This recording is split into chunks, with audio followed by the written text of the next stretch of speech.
Bueno, listo. Ya estamos de vuelta. Bueno,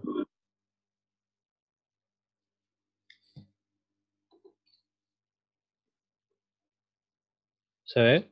Sí, sí. Bueno, bueno, un proceso que se encuentra con frecuencia en la práctica de la ingeniería química es el calentamiento o enfriamiento de fluidos. Esto ocurre mediante la transferencia de calor de un fluido más caliente a uno más frío. El calor que se transfiere puede ser latente, es decir, que va acompañado de un cambio de fase, como la condensación o evaporación, o puede ser un calor sensible procedente del aumento o disminución de temperatura de un fluido sin cambio de fase. Los equipos más comúnmente utilizados son los intercambiadores de calor, que es de lo que vamos a hablar nosotros. Em, los intercambiadores de calor transfieren el calor entre dos corrientes, realizan una doble función de calentar un fluido y enfriar otro. Existen diferentes tipos de intercambiadores y hay que tener en cuenta también ciertos factores para la elección de un intercambiador. Bueno, los factores que hay que considerar para la elección de un intercambiador son la temperatura a la que se trabaja, el estado del fluido, si es vapor o líquido, la presión a la que se encuentran, a la presión a la que se someten los fluidos, las pérdidas de presión en los intercambiadores, el caudal del fluido, la acción corrosiva del fluido tratado, la posibilidad del sistema de ensuciarse que supone pérdida de calor y el tamaño posible de la instalación. Em, un equipo típico para intercambio de calor, por ejemplo, es un condensador tubular simple. Como muestra la figura, consiste de tubos paralelos en esta parte y los extremos que terminan en unas placas tubulares. Y bueno, como se muestra en la figura, el líquido entra por esta parte donde dice D2 y recorre el interior de esta coraza, digamos, donde enfría el vapor que ingresa en F. Y sale como el vapor que ingresó y se condensa y sale por acá por G. Y si tiene contaminantes que tienen diferentes eh, temperaturas de condensación, sale por esta parte donde dice purga. Otro equipo sencillo es el intercambiador de calor de doble tubo. Está constituido por tubos de metal y unos codos y cabezales de retorno. Y bueno, un fluido circula por el interior del tubo y el segundo por el espacio anular entre el tubo interior y exterior. Bueno, en este tubo circula, los fluidos circulan en sentido opuesto, es decir, en contracorriente, y son muy útiles cuando no se requiere más de 9,30 a 14 metros cuadrados de superficie. Bueno, y rara vez se utiliza el flujo en contracorriente paralelas, el flujo en corrientes paralelas en los intercambiadores de un solo paso, debido a que no es posible llevar la temperatura de salida de uno de los fluidos cerca de la temperatura de entrada del otro, y el calor que se puede transferir es menor que en el caso del flujo contracorriente, como en este caso es en contracorriente. Y el flujo en corrientes paralelas se utiliza en situaciones donde es necesario limitar la temperatura del fluido más frío o cuando es importante cambiar la temperatura de uno de los fluidos muy rápido.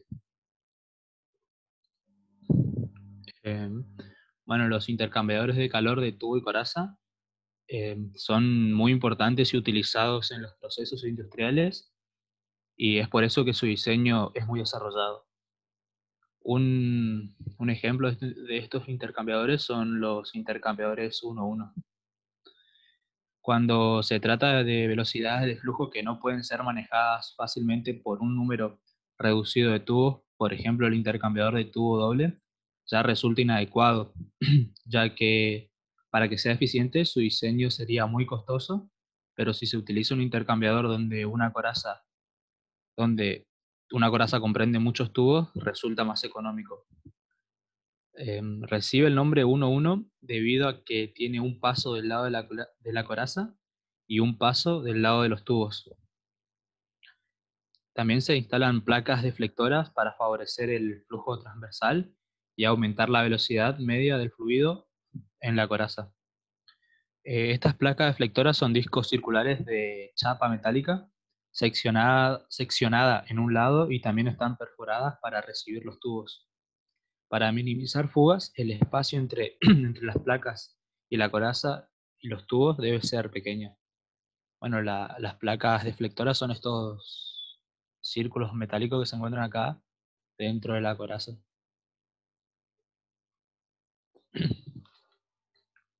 Bueno, los intercambiadores paso múltiple. El intercambiador anterior 1-1 tiene ciertas limitaciones porque cuando el flujo del lado del tubo se divide eventualmente entre todos los tubos, la velocidad puede ser bastante menor, lo que genera un coeficiente de transferencia de calor bajo. El de paso múltiple con 2, 4 o más pasos de tubos permite que el equipo siga siendo práctico mientras asegura una velocidad y coeficiente del lado de los tubos con valores elevados. En la coraza puede haber solo un paso o un paso múltiple también. Bueno, las desventajas de los intercambiadores de paso múltiple son la construcción de los intercambiadores es ligeramente más complicadas. En algunas secciones en el intercambiador tiene flujo paralelo, lo que limita la aproximación de la temperatura, y la pérdida por fricción aumenta en forma considerable. Bueno, los intercambiadores 1-2 es una construcción común de un intercambiador de paso múltiple. Es de flujo paralelo contracorriente. El líquido del lado de la coraza fluye en un paso y el de los tubos lo hace en 2 pasos. Este intercambiador está distribuido de tal forma que el fluido frío y el fluido caliente entren por el mismo extremo del intercambiador, lo que proporciona un flujo paralelo en el primer paso del tubo y contracorriente en el segundo. Y esto permite una aproximación cerrada de la temperatura, por lo menos en el extremo de salida del intercambiador. Bueno, como muestra la figura, que un fluido ingresa por acá y el otro por acá. Y va recorriendo todos los tubos, toda la coraza, hasta llegar al final y vuelve a pasar. En este caso, primero pasa en paralelo con el otro fluido que ingresó y luego pasa en contracorriente. Y por acá sale el fluido enfriado y por acá el fluido calentado. Y bueno, ahora va a hablar mi compañero. Hola, ¿se escucha, profe? Se escucha bajo. ¿Se escucha abajo? Ahora, Sí, ahora está un poco mejor. bueno, el intercambiador 2.4, que es denominado así, debido a que el fluido que pasa por la coraza pasa 2 veces a través del intercambiador y el fluido que pasa a través de los tubos lo hace 4 veces a través del intercambiador. Este equipo contiene una placa deflectora longitudinal que su función es separar los pasos del fluido que pasa por la coraza. La ventaja de este equipo es que permite la conductividad a una mayor velocidad y a un mayor coeficiente de transferencia de calor respecto de los otros intercambiadores. Siguiente.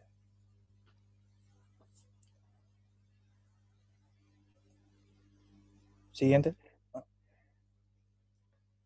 Relación de temperatura y longitud de tubo de los intercambiadores 1, 2 y 2, 4. La imagen A corresponde al intercambiador 1 y 2 y la imagen B corresponde al intercambiador 2, 4. Bueno, lo que se aprecia en las imágenes, en las gráficas, es cómo va variando la temperatura la temperatura del fluido a medida que va pasando por el intercambiador de calor. El punto que hay que tener en cuenta en estas gráficas es la diferencia entre 2 temperaturas. La temperatura de entrada del fluido caliente y la temperatura de salida del fluido frío. Como se ve,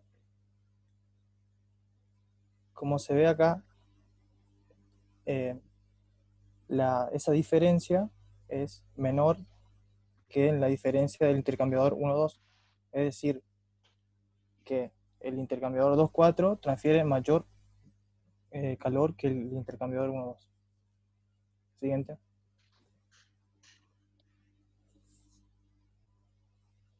Elección de fluido para el interior de los tubos. Los fluidos que deben ir dentro de los tubos tienen que ser fluidos corrosivos.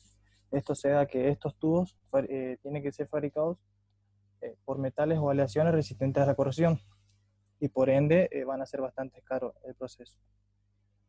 Si se quisiera circular el fluido a través de la coraza, se tendría que fabricar la coraza y los tubos de estos metales y aleaciones, lo cual conllevaría un mayor gasto económico. Los fluidos no corrosivos, pero sí sucios, también tienen que ir dentro de los tubos debido a su facilidad a la hora de limpiarlos. Los fluidos extremadamente calientes por razones de seguridad y ahorro energético. Siguiente. Fluidos que deben ir por la coraza tienen que ser los fluidos viscosos. Se sabe que el fluido viscoso tiende a ser un fluido laminar y por ende transfiere menor calor. Y cuando estos chocan con los tubos, cuando va por la coraza y chocan con los tubos, se torna un fluido turbulento, por lo que transfiere mayor calor. Siguiente. Intercambiadores tipo placa. Bueno, estos intercambiadores constan de varias placas separadas por juntas o empaques. Cada placa está compuesta por portales interiores y ranuras de entradas y también canalizaciones. Los portales interiores y ranuras de entrada tienen como función esparcir a lo largo de toda la superficie de la placa el fluido que entra. Y las canalizaciones tienen como objetivo crear un flujo turbulento de manera que se transfiera mayor calor. Las canalizaciones pueden ser de varias formas, independientemente. Siguiente.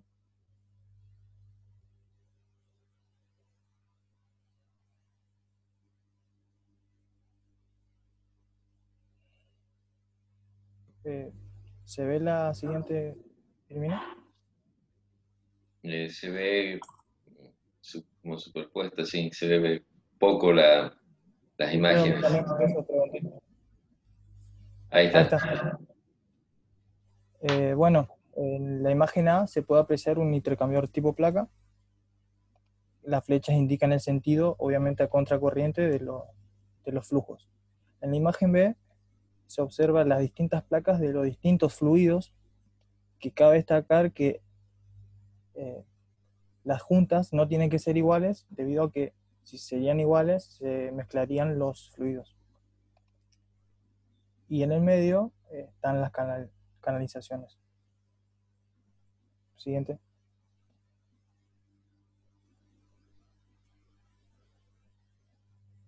Las ventajas de trabajar con los intercambiadores tipo placa es que permiten una circulación a elevada velocidad y por ende disminuyen los efectos de ensuciamiento. Además que a la hora de limpiarlos son fáciles de desarmarlos. Siguiente.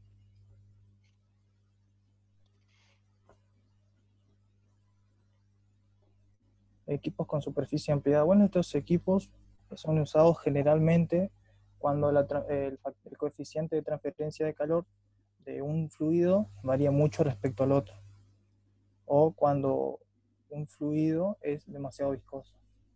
Por lo antes ya dicho, un fluido viscoso tiende a transmitir poco calor.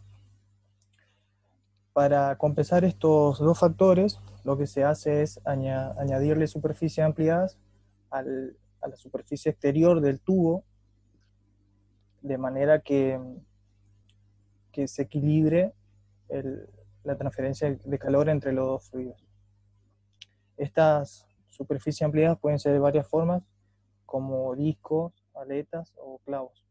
Siguiente.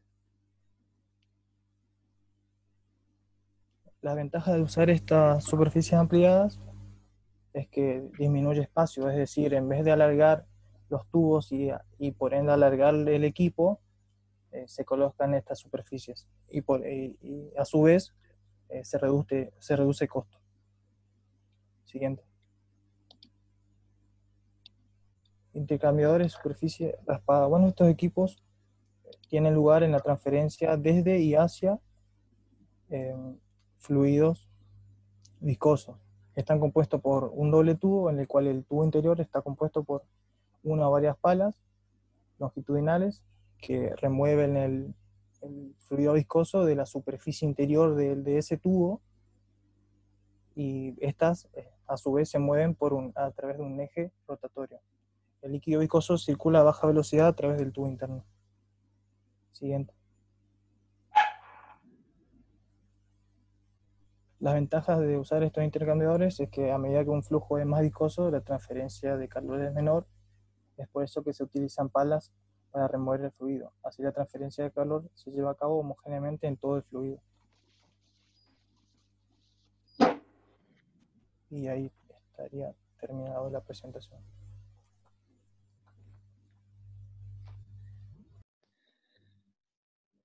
Ahí está, profe, terminamos. ¿Le devuelvo Muy el bien. host? Sí, por favor.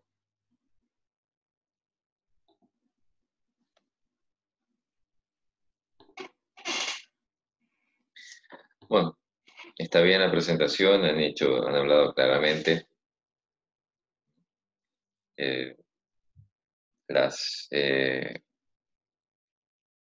que le faltan algunos grupos de poner todavía.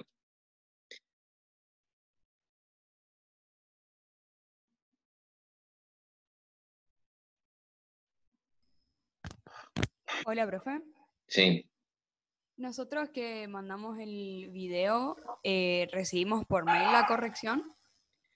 sí, si ustedes lo han mandado por video y lo compartimos, y la verdad que el trabajo de ustedes ha estado excelente. Gracias, profe. Así que les agradecemos. Creo que quedan 2 o 3 grupos pendientes. ¿Estás ahí, Laura? ¿Estás siguiendo? Sí, acá estoy, buenas tardes. Bien. Para hoy estaba la comisión 10 también, y después quedan 3 comisiones más. Bueno, la comisión Hoy, 10. comisión 10 con el tema de calderas, que había pedido para cambiar la fecha para hoy.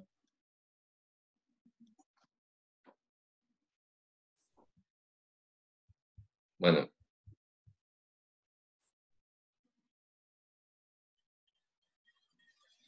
Mientras esperamos que se reporte la comisión 10, las otras exposiciones quedarán para la semana que viene, donde aparte de estas estarán las consultas que ustedes quieran realizar previo a la otra semana, que es el parcial. ¿Hay alguien de la comisión 10?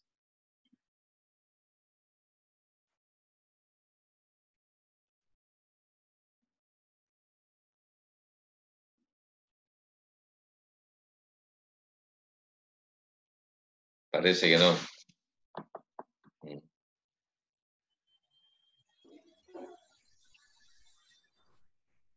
Podemos proyectar el video que pasaron, Rubén, y lo pasaron por correo. Si yo no lo tengo a mano, ¿vos lo tenés a mano? Sí. Sí, lo tengo. Si me pasas el host, lo Sí, comparto. perfecto.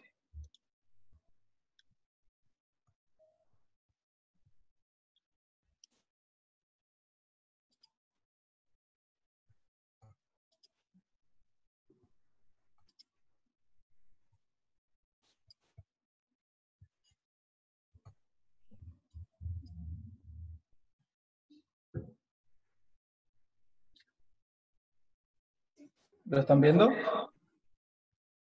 Sí, se está el de Calderas. Así es. Ahí lo estoy pasando.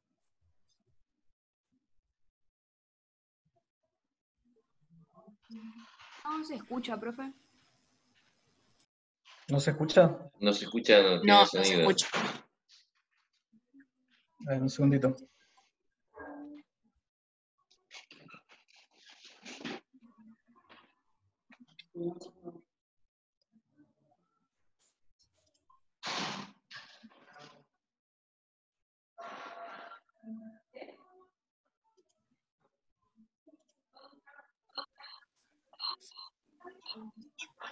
calderas humotubulares, en estas calderas, son los humos los que circulan por Ahora la sí se escucha.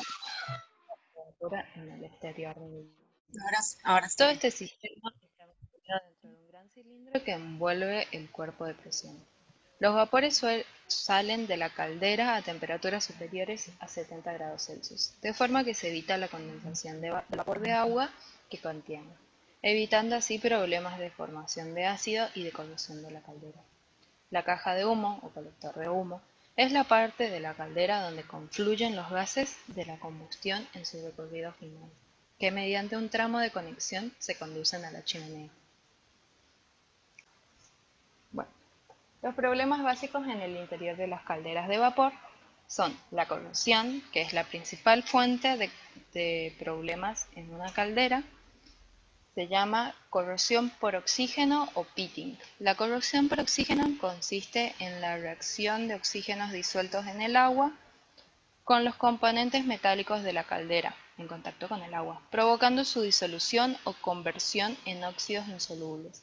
Los resultados de este tipo de corrosión son tubérculos de color negro, los que se forman sobre la zona de corrosión, tal como lo muestra la figura número 2, a la derecha. Dado que la corrosión por oxígeno se produce por las reacciones de oxígeno disuelto en el agua, esta puede producirse también cuando la caldera se encuentra fuera de servicio e ingresa aire. La prevención de la corrosión por oxígeno se consigue mediante una adecuada desgasificación del agua de alimentación y la mantención de un exceso de secuestrantes de oxígeno en el agua de la caldera.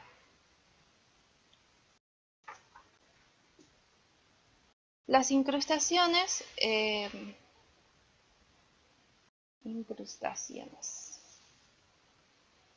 corresponden a depósitos de carbono y silicatos de calcio y magnesio formados debido a una excesiva concentración de estos componentes en el agua de alimentación y el régimen de purga insuficiente. La acción de dispersantes, lavados químicos o la dilatación y contracciones de una caldera pueden soltar las incrustaciones, por lo que deben ser eliminadas de una caldera muy incrustada para evitar su acumulación en el fondo del cuerpo de presión. En el caso de que estas incrustaciones no sean removidas, se corre el riesgo de embancar la caldera y obstruir las líneas de purga de fondo, con lo que el problema puede tomarse aún más grave. La presencia de incrustaciones en una caldera es especialmente grave debido a su baja conductividad térmica. Actúa como aislante térmico, provocando problemas de refrigeración de las superficies metálicas y puede llegar a causar daños por sobrecalentamiento.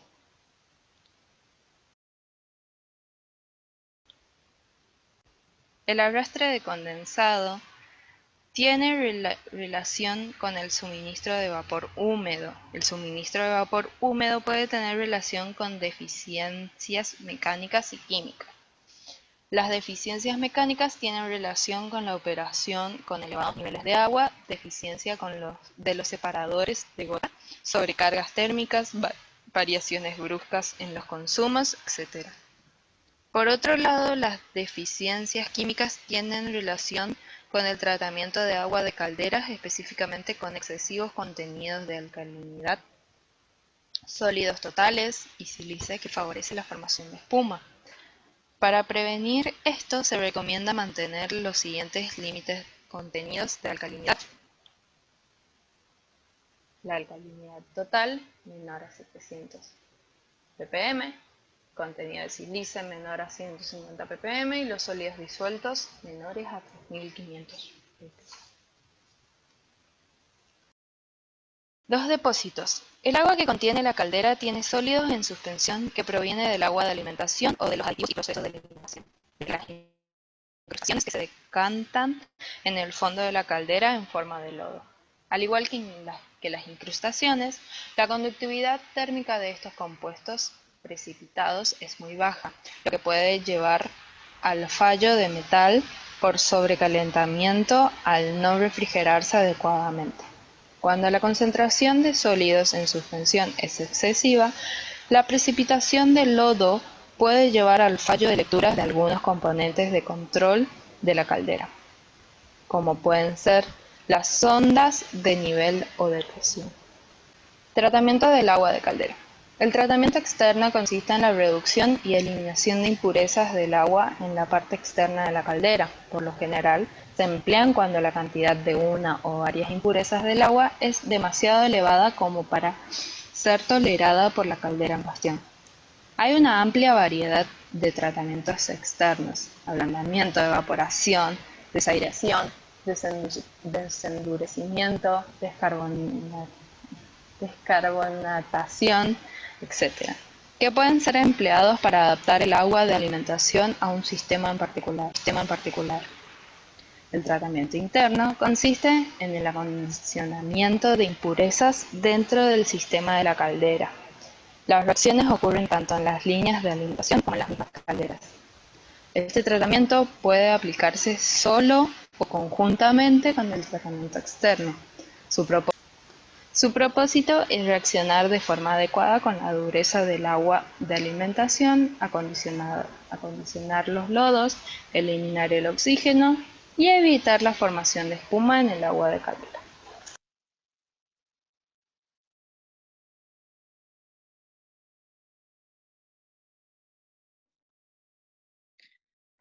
Bueno, bien, esperábamos que de pronto pusieran algo de calderas acuatubulares, pero de todos modos está bien el video que han preparado, el material, lo que han hecho.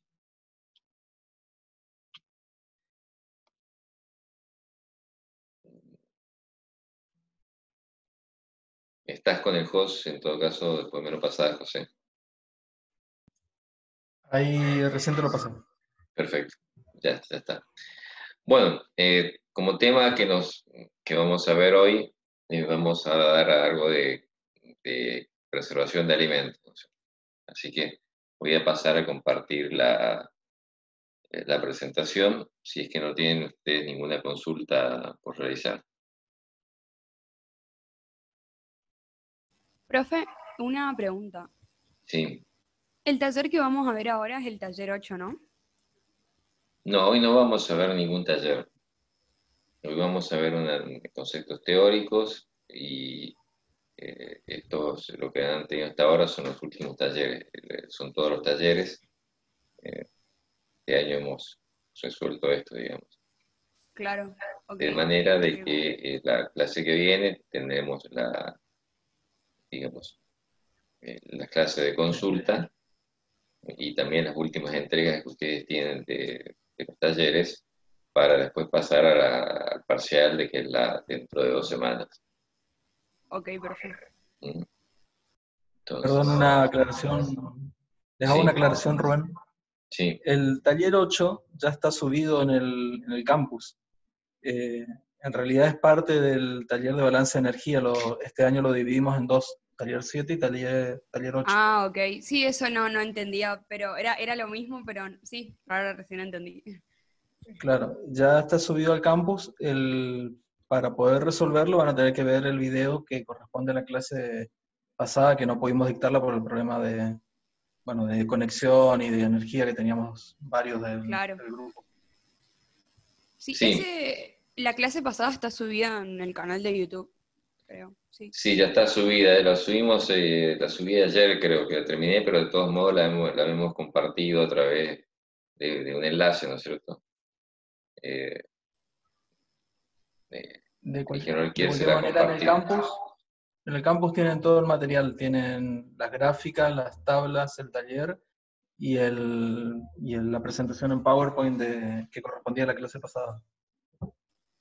Sí, ok, perfecto. Y una consulta, para el parcial serían los últimos, o sea, los temas serían los últimos 2 talleres y las exposiciones del segundo cuatrimestre, ¿no? Sí, Ok. Sí, incluyendo esta, digamos. incluyendo esta, sí. Ustedes, esto ya está subido al campus, no sé. Bueno, entonces vamos a ver el desarrollo del tema, ¿no? Bueno, vamos a comenzar hablando de la composición de los alimentos, ¿no es cierto? Los alimentos están compuestos en general por agua, proteínas, carbohidratos, lípidos y algunos micronutrientes, ¿no es cierto? El agua, las proteínas, los carbohidratos y los lípidos normalmente los llamamos macronutrientes porque son los que están en proporciones más altas. Y los micronutrientes van a ser vitaminas y minerales, ¿no es cierto? Los minerales pueden estar presentes en distintas formas, ¿no es cierto? En forma de sales, en forma de complejos, ¿no es cierto? Pero todas son necesarias, digamos. El agua obviamente va a estar en los alimentos que tienen agua en su composición, ¿no es cierto? Pero si no, dentro de los otros componentes de los macronutrientes están las proteínas y como decimos, los carbohidratos y lípidos, que son los componentes siempre mayoritarios. Dependerá del tipo de alimentos, la proporción que tenga de cada uno de ellos. Y las vitaminas están siempre en pequeñas cantidades. Como todos los alimentos tienen que estar en una proporción adecuada para lograr la alimentación correcta, ¿no es cierto? O sea que esto es muy importante. Las deficiencias que en la alimentación pueden estar dadas tanto por los macronutrientes como por los micronutrientes. Algunos de los micronutrientes que son importantes y que son, como decíamos, las vitaminas, pero también minerales, ¿no es cierto? O sea, hay minerales como el hierro que son fundamentales para el crecimiento, sobre todo en la edad más temprana, ¿no es cierto? Los chicos nacen hasta los 2 años, es necesario que tengan incorporado el hierro porque después aparecen los problemas que normalmente identificamos como anemia, ¿no es cierto? Y que son difíciles de revertir en edades posteriores. Pero el hierro no es el único mineral o metal, si quieren, que está presente. También tiene que estar el zinc, el cobre en pequeñas proporciones. O sea que hay varios metales que están presentes en pequeñas cantidades.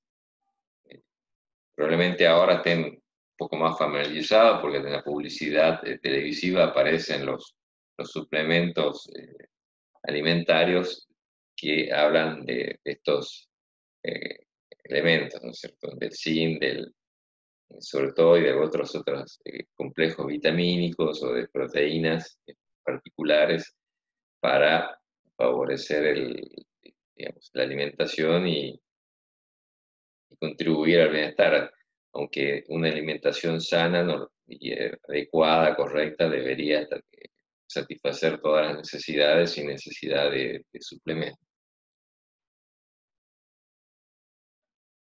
Bueno, vamos a pasar entonces a la parte de preservación. Antes de hablar de la parte de preservación, vamos a hablar del concepto de actividad acuosa o de la actividad del agua. El agua sabemos que es indispensable para la vida y que la mayor parte de la vida se desarrolla en presencia de agua. Por lo tanto, el agua es indispensable para el desarrollo de los microorganismos que después que pueden afectar a la durabilidad y a la preservación de los alimentos. Entonces, la cantidad de agua es un dato muy importante en los alimentos respecto a su preservación. El agua en los alimentos se mide como, digamos, actividad acuosa, que lo que mide es la cantidad de agua que está disponible para participar en las reacciones que son químicas, físicas y microbiológicas. Y esta disponibilidad varía de acuerdo a los alimentos. La forma de definir la actividad acuosa es la presión de vapor de agua dentro del alimento comparada con la presión del agua pura a la misma temperatura. La actividad de acuosa siempre va a ser un valor menor que 1, porque, como vamos a ver a continuación, hay una parte del agua que está ligada al alimento, por lo tanto no, digamos, no está disponible para evaporarse. Por lo tanto, siempre va a ser esta actividad menor que 1. En general, cuando se habla de uno de los parámetros importantes en la preservación es la actividad acuosa. Bueno, el agua existe, como decíamos, en distintas formas en el alimento. Puede estar en forma libre, ¿no es cierto? Puede estar débilmente ligada o fuertemente ligada. ¿Bien? El agua que está fuertemente ligada es aquella que está adherida, o sea, que está absorbida en la parte de los nutrientes, digamos, sea hidratos de carbono, proteínas o los azúcares. En general están formando una monocapa sobre eh, las células, ¿no es cierto?, sobre los componentes que están en los alimentos. Tengamos presente de que los alimentos, todos los alimentos orgánicos, no son una simple mezcla de sales, sino que hay células, ¿no es cierto?, que están interviniendo y también hay moléculas complejas, ¿no es cierto?, tales como los azúcares, ¿no?, o las proteínas. O sea, siempre reducimos los componentes de los alimentos a estos macronutrientes, pero estos macronutrientes muchas veces están dentro de células, ¿no es cierto? Bueno, este agua que está formando esta monocapa es muy difícil de retirar. Por lo tanto, su presión de vapor va a ser muy baja o no se va. Y entonces, por eso es que estamos diciendo de que la actividad acuosa siempre es menor que la cantidad, menor que 1, digo, perdón. Que la presión de vapor de agua siempre va a ser menor a la presión del agua libre, digamos, a la misma presión y temperatura. Bueno, lo que están viendo ahí es lo que se llama la isoterma de equilibrio, que es lo que mide la actividad acuosa en relación a la humedad del alimento.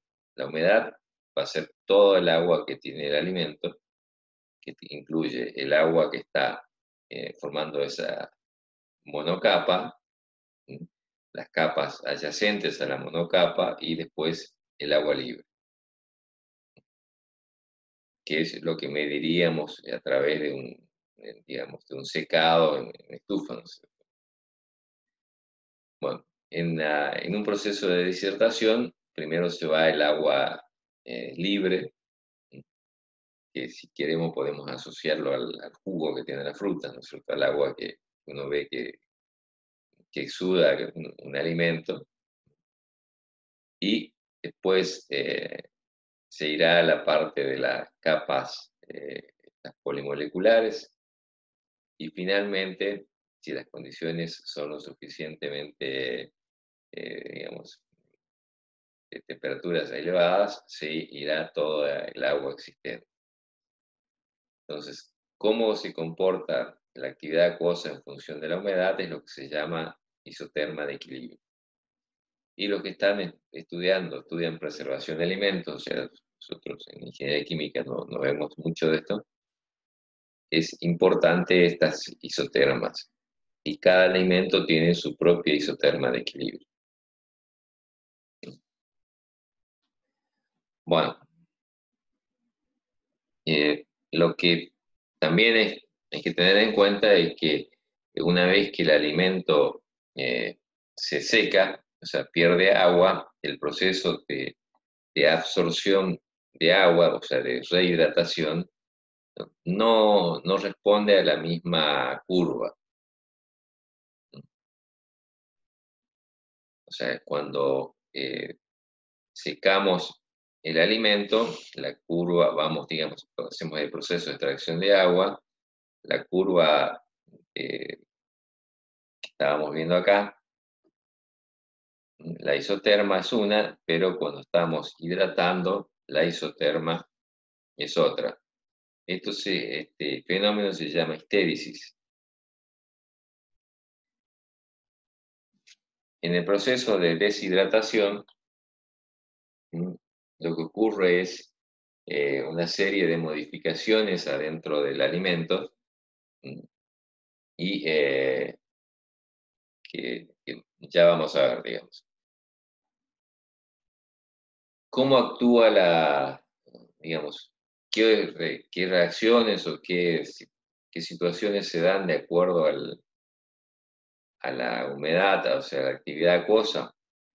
Bueno, las reacciones o que pueden ocurrir dentro de los alimentos pueden ser la acción de las bacterias, la acción de las levaduras, la acción de los mohos, las reacciones enzimáticas, lo que se llama las reacciones de Maillard, que están ligadas a los que normalmente vemos como pardeamientos, digamos, que generalmente oscurecen los alimentos, y esto es lo que vemos, por ejemplo, cuando se corta una manzana y la dejamos al aire, que empieza a ponerse oscura, ¿no? Y después hay otras reacciones que dejan de ser ya microbiológicas, que son reacciones químicas de oxidación.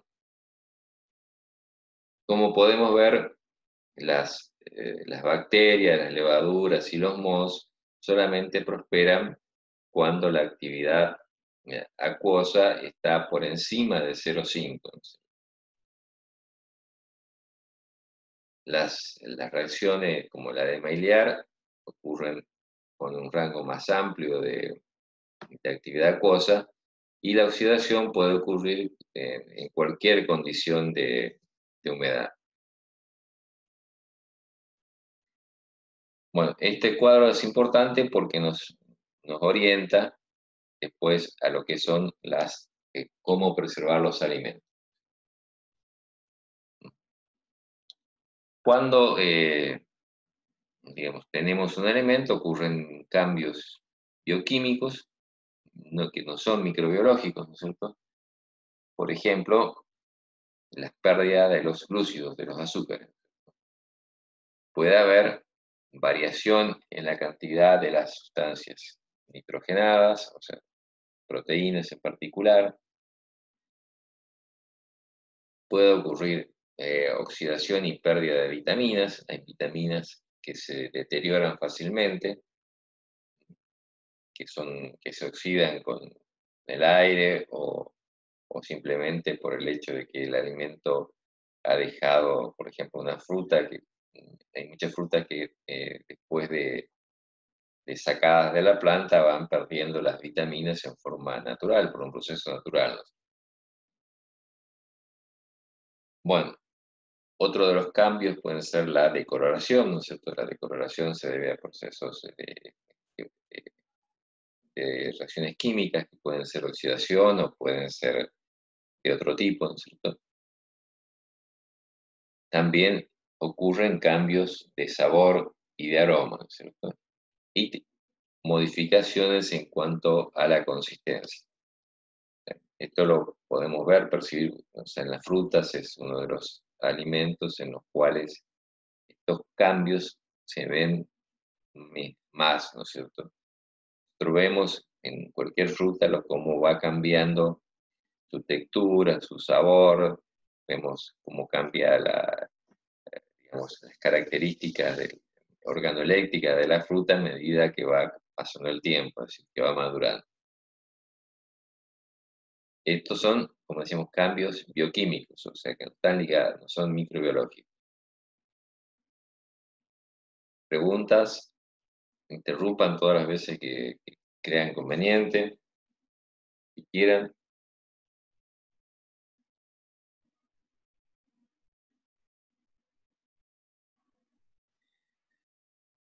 Bueno, así como hay cambios que son bioquímicos, hay cambios microbianos también, ¿no es cierto? Los cambios microbianos están dados por las pérdidas de algunos nutrientes, dados por las, digamos, la intervención de los microorganismos.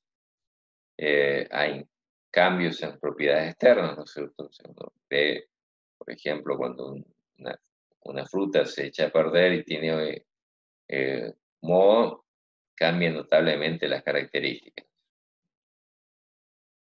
Cambian la carga enzimática, o sea, es probable que desaparezcan algunas enzimas o eventualmente pueden aparecer otras enzimas. No necesariamente van a desaparecer. O sea,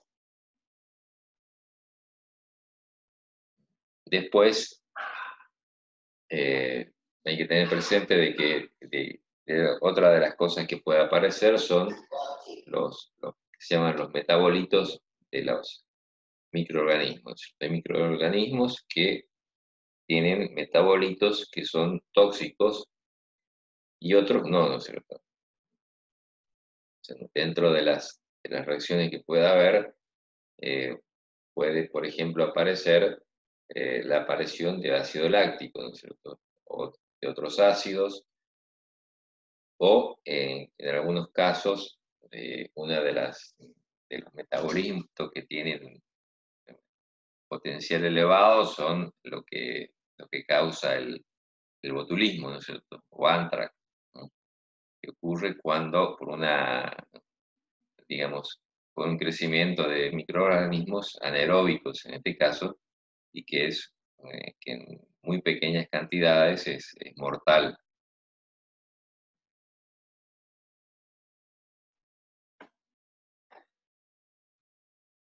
Bueno, en general, los microorganismos afectan rápidamente los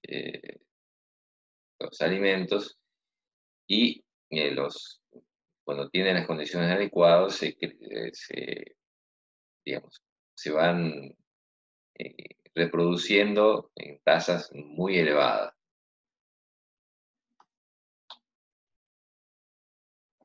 Bueno, estábamos diciendo de que los cambios en de los alimentos pueden estar dados por cambios, por reacciones microbianas, o sea, o por reacciones bioquímicas, ¿no? Entonces, cuando vamos a ver la parte de conservación, tendremos que tener en cuenta que ocurren estos dos tipos de reacciones. Las bioquímicas, las reacciones químicas podemos ser como la oxidación, ¿no es cierto? Y también las reacciones microbiológicas que están dadas por el crecimiento de microorganismos. Así que cuando hacemos la preservación de alimentos, tenemos que, digamos, preservarlos para que se mantenga su naturaleza y que estas reacciones, que son en algunos casos indeseables, ¿no es cierto?, no ocurran. Cuando se busca conservar un alimento, lo que buscamos es el menor grado de deterioro posible, ¿no es cierto?, que el método de conservación no produzca una contaminación en el alimento, que no tengamos que incorporar contaminantes. O sea, cuando hablamos de contaminantes son sustancias que nos afecten a nosotros, ¿no es cierto?, como personas. Después, hay que manipular, o sea, hay que intervenir en las condiciones del medio para, por ejemplo, una de las cosas que estamos haciendo es reducir la actividad acuosa, ¿no? Y esto lo podemos lograr de distintas maneras, como vamos a ver. Y otra de las acciones es trabajar sobre los contaminantes, ¿no? Hay muchos alimentos que por el contacto mismo pueden traer contaminantes, sobre todo microorganismos adheridos, ¿no es cierto?, que si las condiciones en las cuales se mantiene el alimento no son las propicias o a veces por el simple paso del tiempo entran a prosperar, como es lo que podemos ver, por ejemplo, en las frutas. Bueno, hay distintos procedimientos utilizados para la conservación. Uno de ellos es la disminución de pH, ¿no es cierto? ¿Cómo actúa la disminución de pH? Y bueno, cuando los microorganismos se desarrollan en determinados ambientes, lo mismo que las reacciones biológicas, y si una de las condiciones de estos ambientes, que es la acidez, nosotros la cambiamos, podemos inhibir o reducir el crecimiento de los microorganismos. Entonces, una de ellas es la disminución de pH. En general hablamos siempre de disminución de pH porque en general todos los alimentos que consumimos son ácidos, ¿no es cierto? Y todo lo alcalino para nuestra percepción, para nuestra percepción del sabor, queda como amargo, ¿no es cierto? Entonces no queremos alterar mucho el sabor. Entonces, lo que normalmente se hace es bajar el pH hasta valores en los cuales se inhiba el desarrollo de los microorganismos o por lo menos se retarde, ¿no es cierto? Esta disminución puede ser en forma artificial, o sea, por el agregado de ácidos, o bien por una fermentación controlada. Cuando actúan los microorganismos, hay microorganismos que liberan ácidos y estos ácidos van a ir bajando el pH hasta el momento en que se inhiba el crecimiento de muchos microorganismos. Esto, por ejemplo, es lo que ocurre en el yogur, por ejemplo, o en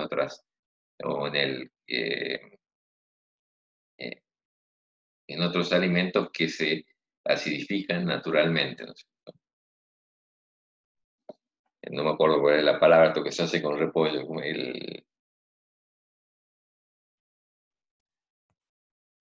El chucrut. El chucrut, exactamente, en la cual hay una fermentación y una disminución de pH y que hace que se conserve el repollo, o sea, no tendrá las mismas características, pero se sigue conservando el alimento.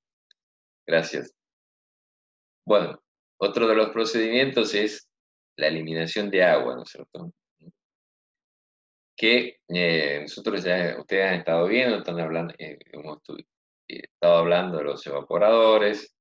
Entonces, los evapores es una manera de poder reducir, digamos, eliminar parte del agua, ¿no es cierto?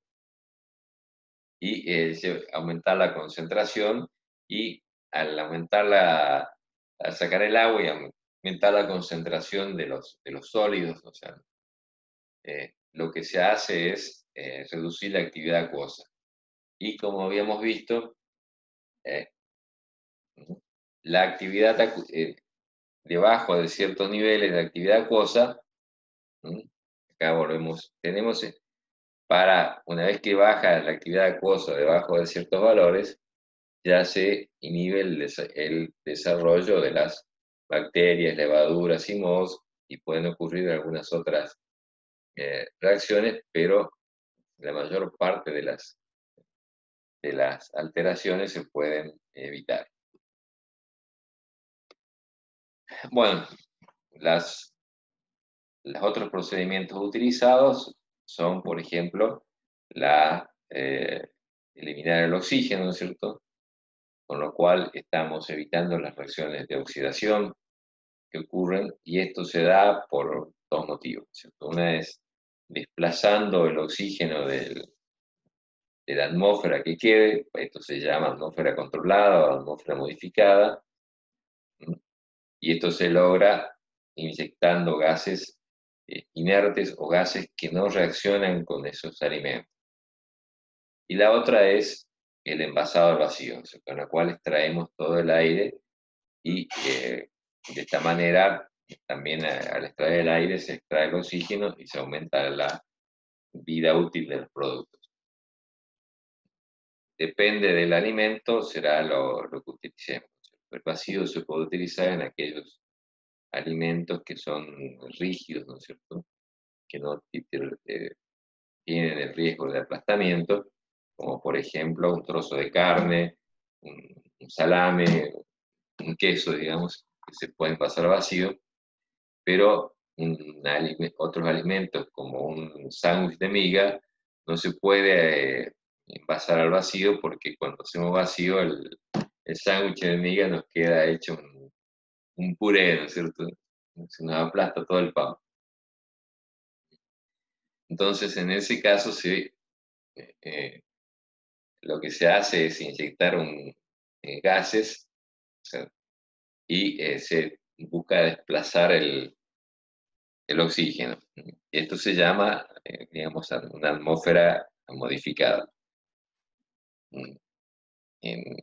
Yo puse el ejemplo, los sándwiches, ¿no es cierto?, de miga, en la cual generalmente lo que preservamos acá es del crecimiento de microorganismos, pero hay otros alimentos como por ejemplo las papas fritas. Las papas fritas, vieron que los envases están hinchaditos, ¿no es cierto? Una almohadita. Eso es porque del envasado inyectan nitrógeno.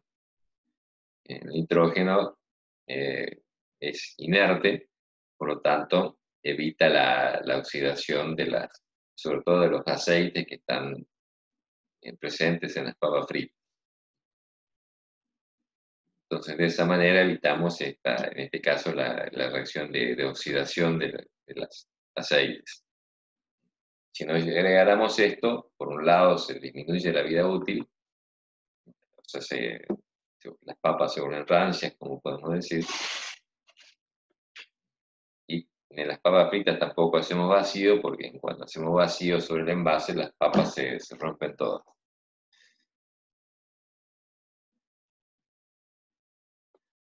Bueno, volvamos entonces, de acuerdo a lo que nosotros queremos inhibir, van a estar los métodos de conservación. ¿No? Bueno, ¿qué procedimientos utilizamos? Una de los procedimientos utilizados es, por ejemplo, la adición de sustancias inhibidoras del crecimiento. O sea, nosotros tenemos microorganismos y estos microorganismos normalmente están presentes en los alimentos. ¿Qué hacemos? Pues le ponemos alguna sustancia que o inhiba el desarrollo o los elimine, ¿no es cierto? Un conservante sería agregar una sustancia que inhiba el crecimiento de los microorganismos. Y un antiséptico sería ir agregando sustancias que eliminen los microorganismos, y esto está presente en buena parte de los alimentos. Si ustedes leen buena parte de los alimentos, hablan dentro de los componentes de conservantes permitidos, o inclusive están, en algunos casos están mencionados, ¿no? Todo lo que sean conservantes están regulados por el Código Alimentario Argentino, los conservantes que son permitidos, y también las concentraciones que están permitidas de los conservantes. O sea, el tipo de conservante que se agregue va a depender del alimento en particular y también de los microorganismos que queremos evitar que se desarrollen. O sea, los microorganismos que pueden desarrollarse en los alimentos varían también mucho de los alimentos que son. O sea, vamos a poner en el caso de las carnes, por ejemplo, los microorganismos que afectan a las carnes en vacunas son distintos que los microorganismos que afectan o que están presentes en mayor proporción en la carne de las aves o de las carnes de los peces, ¿no es cierto? Entonces, algunos de los principios básicos que hablan en la parte de la cocina, digamos, es que uno no debe utilizar los mismos utensilios para digamos, manejar las distintas carnes. Lo mismo pasa con los vegetales. Tampoco podemos mezclar los utensilios que utilizamos para la manipulación de vegetales con los de carnes por lo que se llama la contaminación cruzada. Si nosotros a los alimentos los cocinamos, en general no hay problema porque otro método de conservación es el uso de calor, ¿no es cierto? Si nosotros después los calentamos y provocamos una cocción de un guiso, prácticamente se esteriliza todo, ¿no es cierto? Por el tiempo que se cocina, entonces no habría problema, pero el problema aparece cuando los alimentos o alguno de los alimentos se consume crudo, por ejemplo, en una ensalada, o parcialmente cocido sin llegar a tener un tratamiento térmico importante. Bueno, con esto estábamos hablando de los otros métodos de preservación, ¿no es cierto? El calor es otro método de preservación, o sea, el calor lo que produce es o la esterilización o la pasteurización. De esta manera estamos reduciendo la cantidad de microorganismos o eliminándolo, de acuerdo a lo que sea. La pasteurización lo que hacemos es reducimos la cantidad de microorganismos hasta el 99,99% de los microorganismos quedan eliminados. Siempre va a quedar algo en la pasteurización. La esterilización se presume la eliminación total de microorganismos. Esta es, si se quieren, la diferencia que hay entre una leche que está en sachet y la leche que está en cajitas. La leche que está en cajitas, ustedes saben que no necesita estar refrigerada para conservarse. Esto es porque se han eliminado todos los microorganismos de la leche. En cambio, la que viene en sachet normalmente requiere mantenerse en frío y tiene una duración de días. Esto porque tiene cierta cantidad de microorganismos. Otro de los métodos es el frío o la congelación, ¿no es cierto? La refrigeración o la congelación no elimina los microorganismos. Lo que hace es evita su reproducción o frena su reproducción hasta valores, niveles que son bajos y que permiten la conservación durante un determinado tiempo. Si nosotros cortamos la refrigeración, empiezan a proliferar los microorganismos y cada vez que los sacamos del frío y si lo volvemos a enfriar, ahí tenemos que tener en cuenta que cuando lo volvemos a enfriar o a congelar, el alimento ya va a tener una cantidad mucho mayor de microorganismos que lo que tenía inicialmente. Por lo tanto, la próxima vez que se descongele o que se caliente, va a tener un crecimiento muchísimo más rápido de microorganismos porque parte de una población inicial mucho más alta. Por eso es que está la recomendación de que si uno descongela un alimento, tiene que usarlo y no tiene que volver a congelarlo.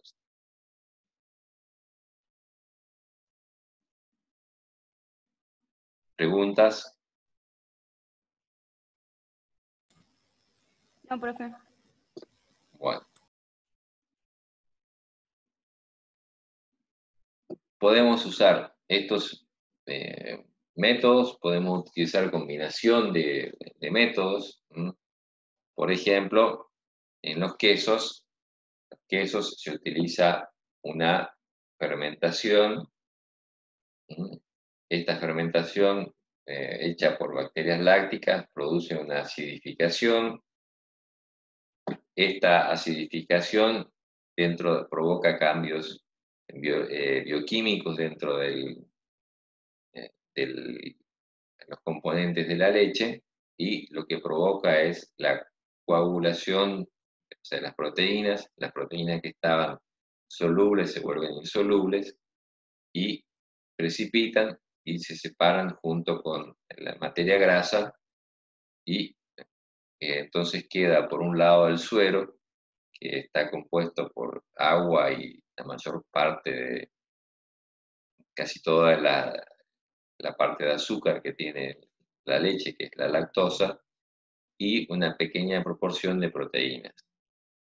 Entonces, en el queso hay una fermentación que genera una acidificación y una deshidratación que está dado por el proceso de separación, digamos, por la precipitación de las proteínas y la separación de las grasas. Entonces, un queso tiene una humedad, digamos, mucho más baja que la leche. Entonces, tiene una actividad acuosa mucho más baja, por lo tanto, tiene un periodo digamos, una vida útil mucho más larga que la leche. Después, a los quesos se los envasan, algunos quesos ahora normalmente se utiliza envasarlos en plástico, ¿no es cierto? Envases flexibles, pero anteriormente, bueno, todavía se sigue usando, se los solía pintar, digamos, con ciertas pinturas que tenían componentes que eran inhibidores del crecimiento de bacterias. Por eso están los quesos que vemos con la cáscara negra, ¿no es cierto? O cáscara colorada. Entonces, todavía seguimos hablando en algunos casos, del queso cáscara colorada o el cáscara negra, ¿no es cierto? Por eso por estas pinturas que se agregaban al queso luego digamos, antes de la comercialización.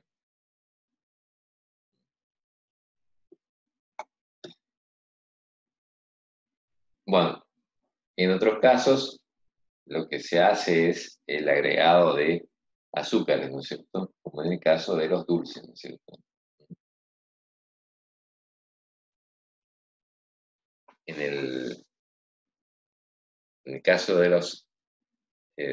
las mermeladas, lo que hacemos es, por un lado, le agregamos azúcar, y por otro lado, les quitamos agua, ¿no es cierto? Por evaporación generalmente.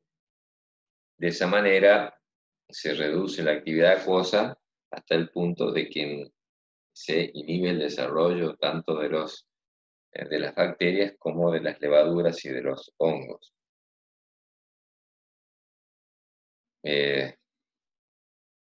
No es, digamos, para las mermeladas y para los azúcares, bueno, esta vez no hemos hecho el laboratorio, así que no vemos.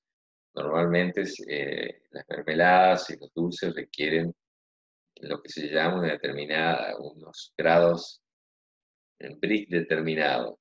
Estos grados Brix lo que miden es el porcentaje de sólidos solubles que hay en la parte líquida, y de esa manera nos aseguramos la conservación, obviamente sin refrigeración.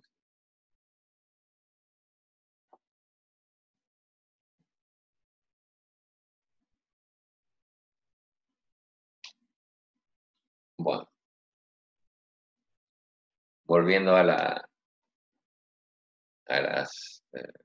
los gráficos que tenemos, ¿no es cierto? Cuando estamos hablando de la concentración, decíamos, estamos bajando la actividad acuosa, por lo tanto estamos impidiendo lo que estamos viendo, el desarrollo de bacterias y levaduras. O sea, estamos trabajando, llevando el alimento a estas condiciones, a las que están en actividad acuosa baja.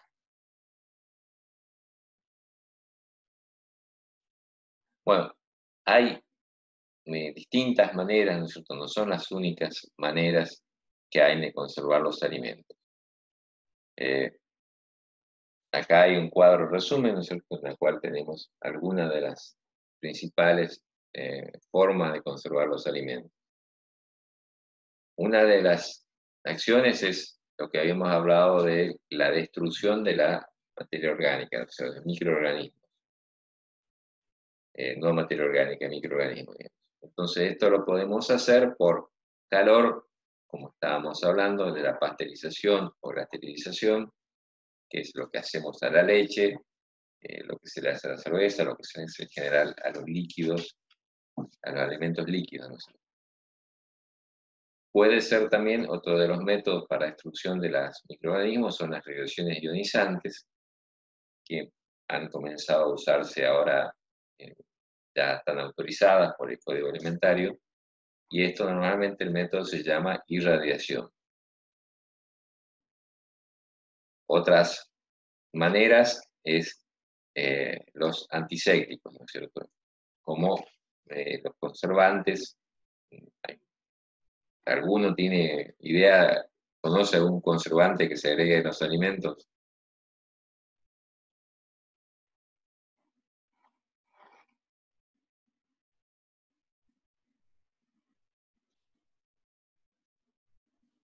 ¿Pueden nombrar alguno?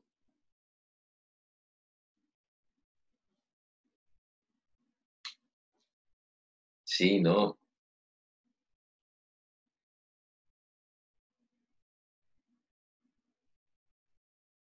Bueno, algunos de los conservantes pueden ser a veces benzoato de sodio, es uno de los que se utiliza en algunos tipos de alimentos, sobre todo en algunos alimentos líquidos, ¿no es cierto? Otros son propionatos, y hay una lista muy grande de conservantes. La otra pueden ser acidificantes, ¿no es cierto? También se logra la destrucción de los microorganismos por acción mecánica, digamos. Si los sometemos a los alimentos a presiones por encima de los 200 bares, ¿no es cierto? Los microorganismos se destruyen, y estos métodos se llama ultra altas presiones, y logran la esterilización de los alimentos. Otras maneras de destrucción es digamos, la cocción, ¿no es cierto?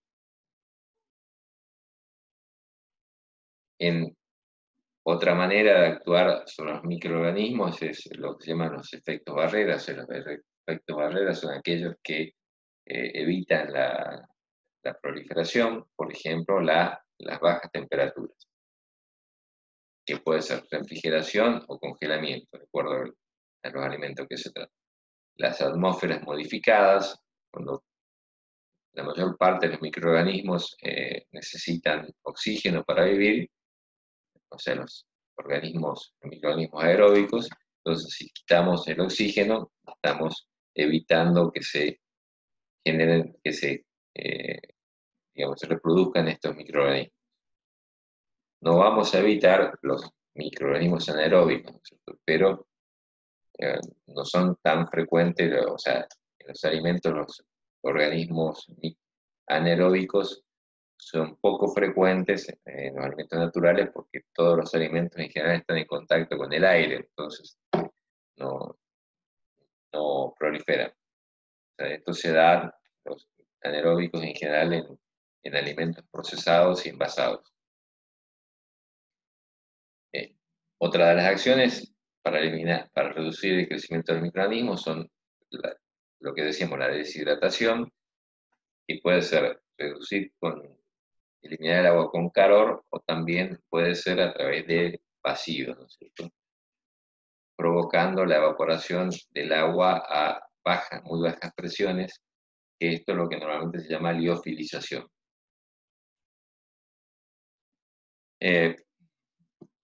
En algunos casos se producen incorporación de recubrimientos inhibidores, como en el caso de los que están tratados con sal, ¿no es cierto? Algunos jamones, o la inmersión en salmuera, ¿no es cierto? Como con el caso, algunas conservas están en salmuera o en ácidos.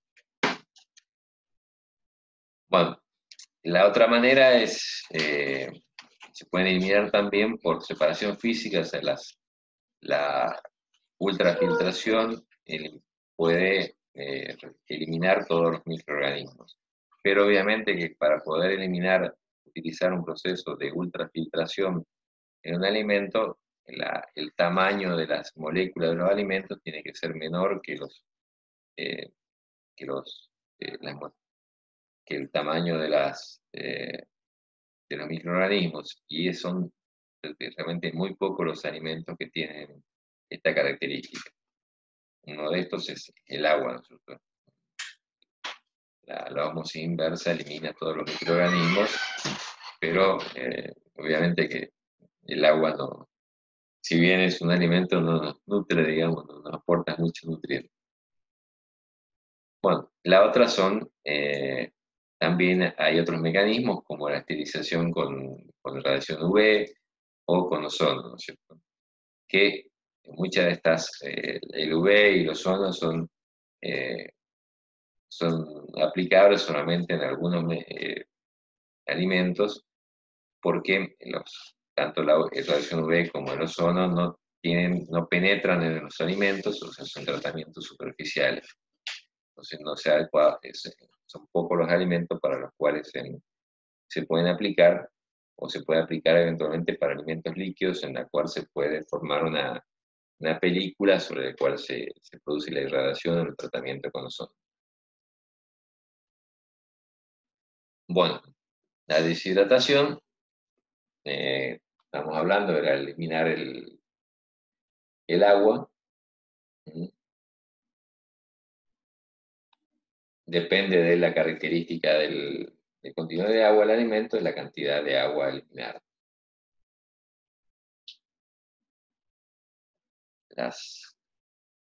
Los métodos de secado pueden ser digamos, tratamiento con calor y llegar hasta humedades bajas, ¿no es cierto?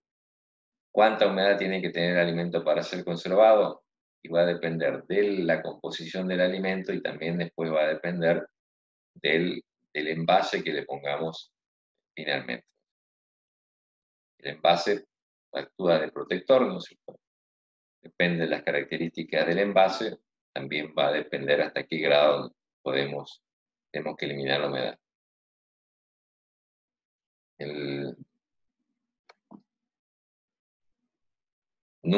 Es muy difícil llegar a 0% de humedad, ¿no es cierto? En general, siempre queda algo de humedad, por esto que estábamos hablando de que hay una cantidad de agua que está absorbida sobre la superficie de los nutrientes, ¿no?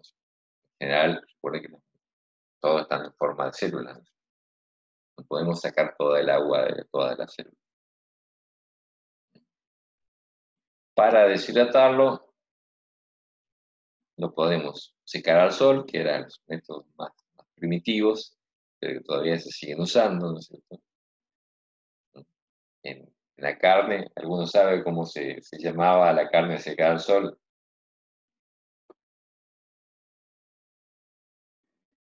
No, profe. ¿Alguien, algún otro que sepa?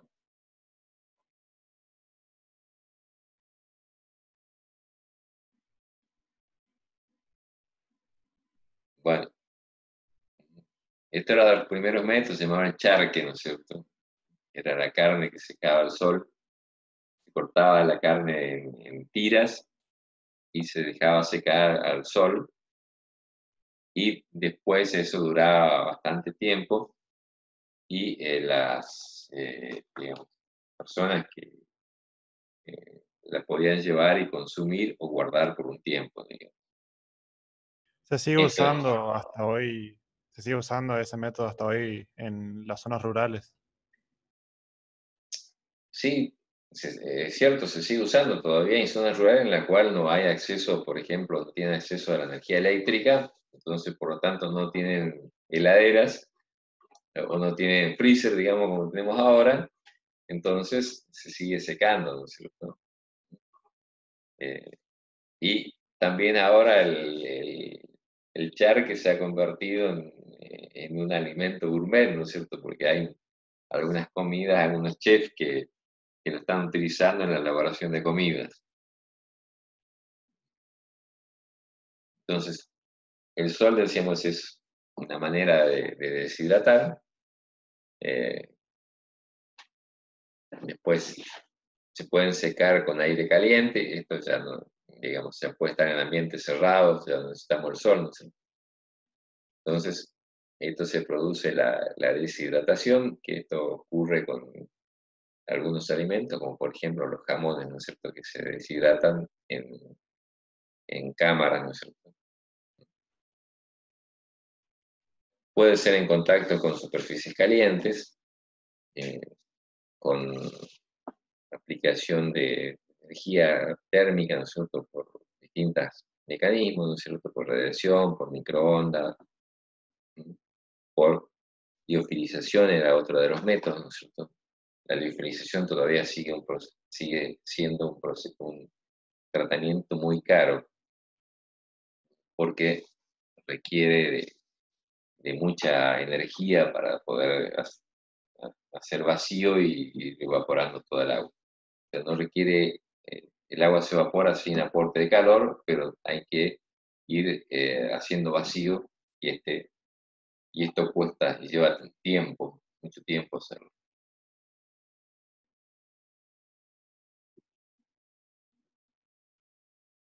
Bueno, acá hay un secadero solar, ¿no es cierto? Esto es bastante moderno, si queremos, ¿no es cierto? En la cual se utiliza un secadero solar. Hay ciertas cosas que todavía se siguen secando al sol, como por ejemplo, no sé si alguno ha andado por la zona de Salta, Jujuy, en la zona de la Puna, donde hacen todavía el secado la producción de pimentón por el secado del pimiento al sol directamente.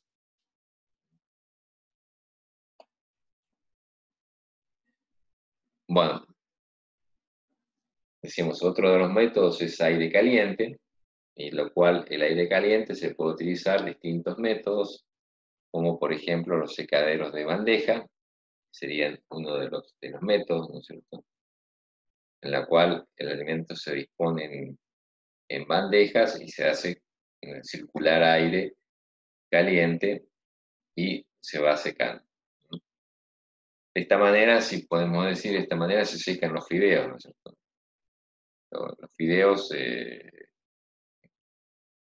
una pasta que está húmeda cuando están como los fideos frescos que compramos en lugares y después se lo ponen en secaderos hasta que llegan a la humedad en la cual digamos, se comercializa.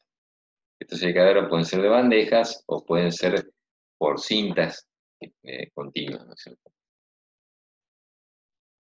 Otra forma o sea, todos estos secaderos de bandeja y los secaderos de cinta son adecuados para los alimentos sólidos o semisólidos.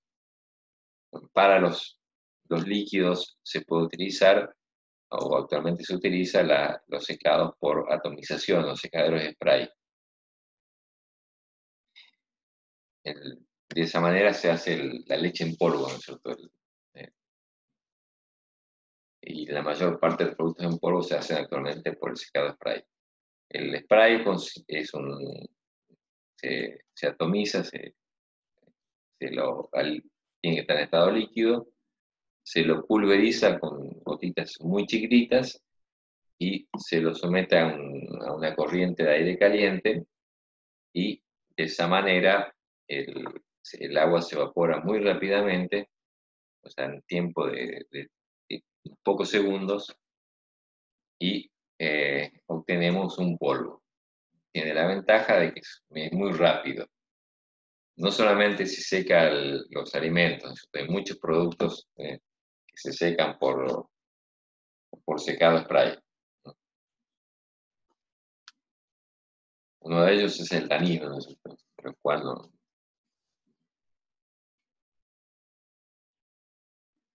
Bueno, no voy a entrar en detalles sobre el secadero spray, esto es digamos, alguno de los métodos, ¿no es cierto? Esto es un secadero, no es un secador spray, ¿no es cierto? Pero acá se puede inyectar alimentos y se seca, pero las cámaras spray normalmente tienen la forma esta que vemos que tiene como un cono invertido, digamos, en la parte cilíndrica y en la parte cónica inferior, y de esta manera se produce la pulverización del alimento y la inyección de aire. Hay distintas maneras de inyectar el aire de acuerdo a los tipos de a qué queremos secar y el tipo de secaderos que hay.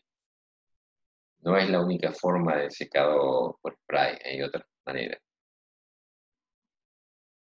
Pues ustedes la van a ver más en las materias de operación.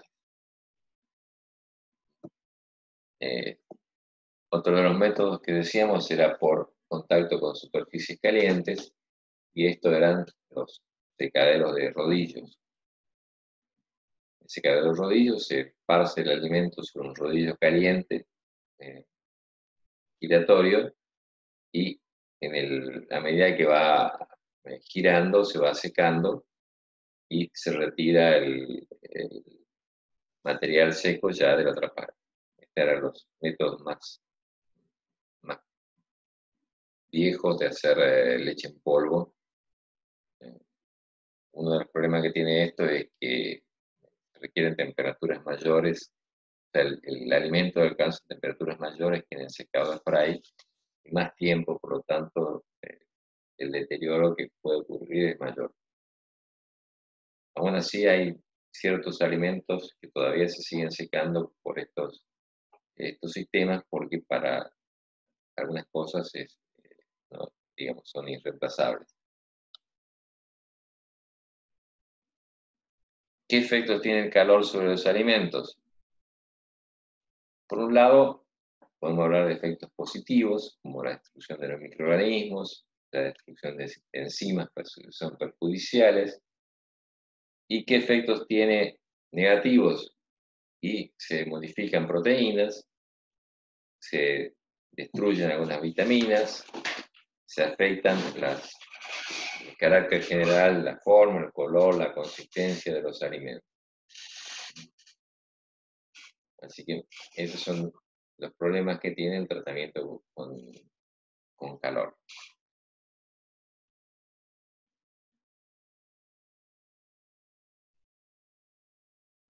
Los tratamientos con calor lo que buscan es destrucción o la reducción a un nivel muy bajo de los microorganismos. En general, estamos de eliminar todos los patógenos, ¿no es cierto? Y en algunos casos se busca algún grado de cocción.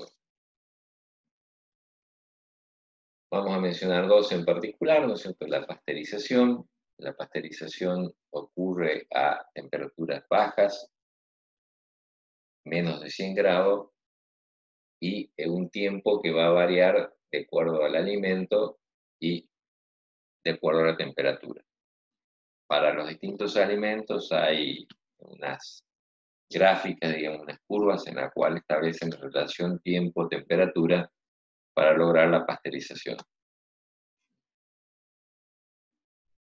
Depende mucho de la característica. En alimentos poco ácidos como la leche, se busca la reducción de los patógenos, y de los otros microorganismos no se elimina totalmente, y se da un periodo de actitud o de conservación relativamente bajo comparado con otros métodos.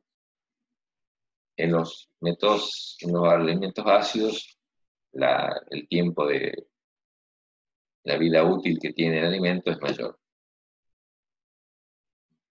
Hay, como decía, distintas condiciones, ¿no es cierto? La pasteurización se puede lograr por baja temperatura y largos tiempos, o altas temperaturas y cortos tiempos. En todos los casos decimos la temperatura es menor de 100 grados. En general, los tiempos largos se utilizan para los sistemas discontinuos, ¿no es cierto? Una paila en cambio, los sistemas de alta temperatura y corto tiempo requieren equipos continuos como lo que estábamos viendo hoy de los intercambiadores de calor. Bueno, algunos de los objetivos de la pasteurización, ¿no es cierto? Si el alimento tiene un pH debajo de 4,5, lo que buscamos es la inactivación enzimática y la destrucción de algunos microorganismos causantes de alteraciones, y pueden tener efectos secundarios. Las condiciones de pasteurización van a ir cambiando en función a esta relación de tiempo y temperatura, y en algunos casos, algunos alimentos como la cerveza, la pasteurización ocurre después que están envasados.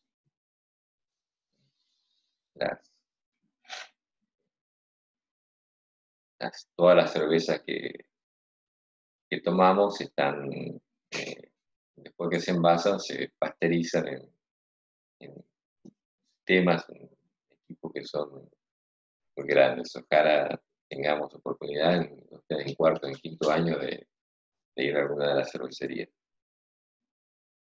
y ver qué es lo que se suele ver, digamos, cuando visitamos Quilmes o en cervecería de Santa Fe, que solemos ir a veces cuando nos viaje de cuarto año.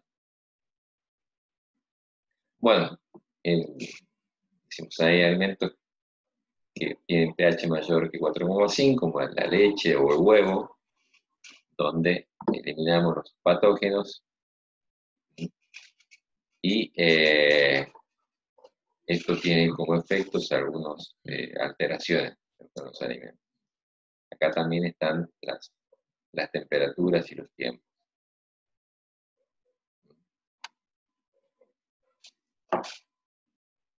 Tipo de intercambiadores, ustedes han estado mostrando esto hoy, hemos estado viendo.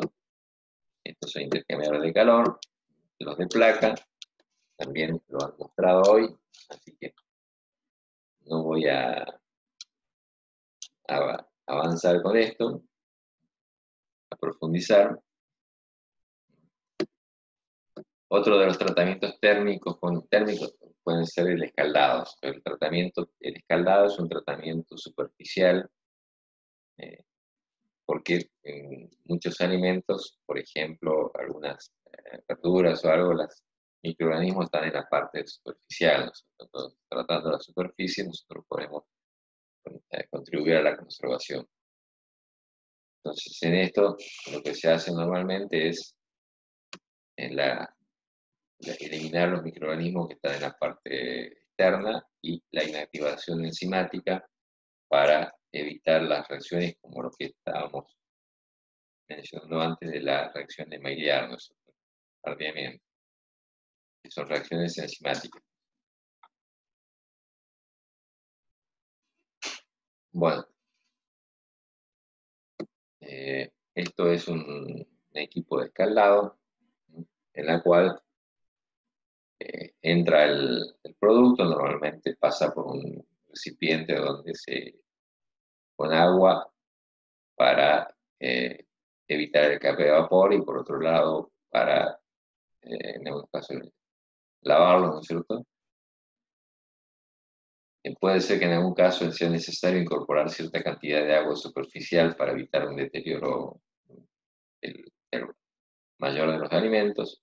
Luego van por una cinta, se los sometes a vapor, en este caso vapor vivo se llama, o sea, entra en contacto con vapor, y después generalmente se pasan por un sistema de enfriamiento, que puede ser con agua o puede ser con aire frío. Acá hay otro sistema, ¿no es cierto?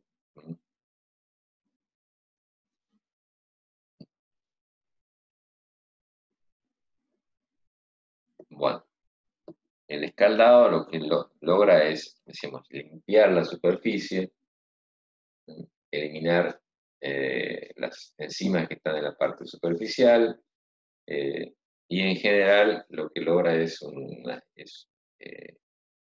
un efecto superficial y no modifican tanto los alimentos.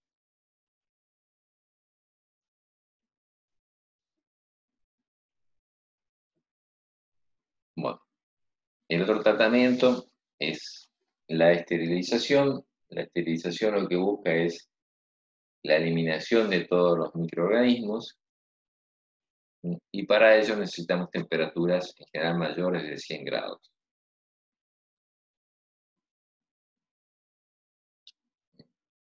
Los sistemas de esterilización van a depender de qué se trate, ¿no es cierto?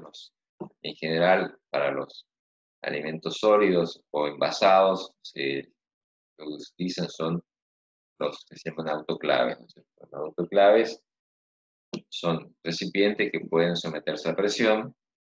Recuerden lo que estábamos viendo antes en la curva de equilibrio líquido-vapor, que el agua no se mantiene líquida a temperaturas mayores de 100 grados, por lo tanto, si yo tengo que esterilizar y tengo que someter a temperaturas mayores de 100 grados, necesito que esté presurizado, ¿no? Para que no se evapore todo el agua.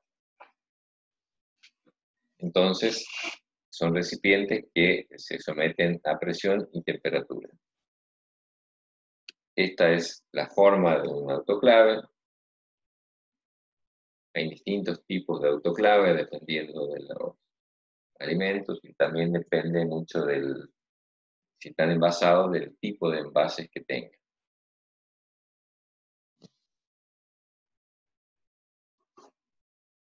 Hay sistemas de autoclaves discontinuos y también hay autoclaves continuos, dependiendo de los niveles de producción que tienen. En muchos casos, en este caso, dentro del autoclave, el material va girando. Esto se logra para disminuir los tiempos. Acá se ve el esquema de qué es lo que va pasando en un envase, cómo se va agitando adentro, y de esa manera reduciendo el tiempo en el cual están adentro del autoclave.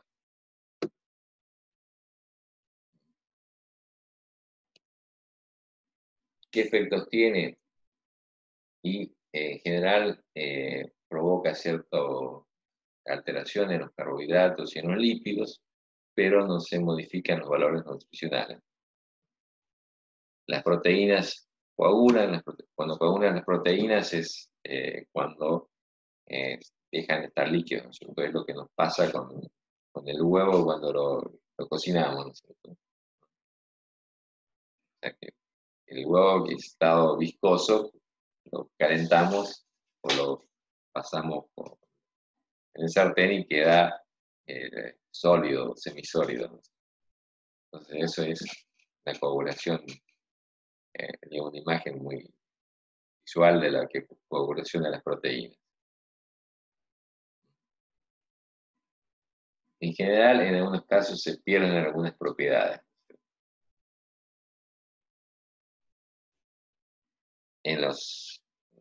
Por ejemplo, algunas vitaminas o se pueden perder, o algunas proteínas se modifican. Bueno, esto es todo. ¿Alguna pregunta?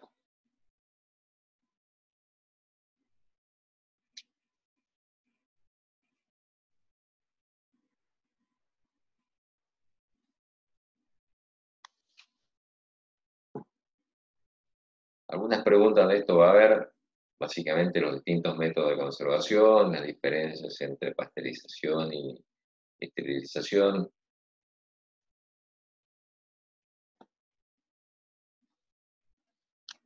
Bueno, el chat recién veo el chat, así que no pude verlo.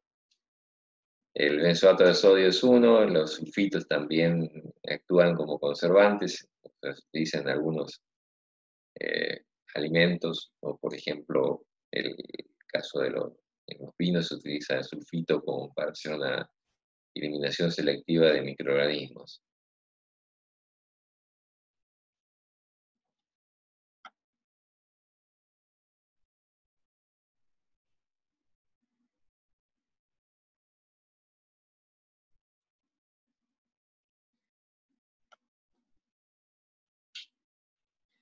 Bueno, a lo que preguntan si el parcial queda para el miércoles 21.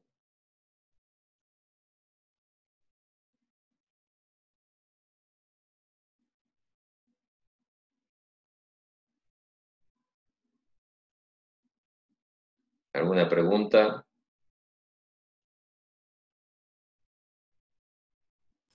No, profe, ninguna pregunta. Bueno, entonces terminamos la clase.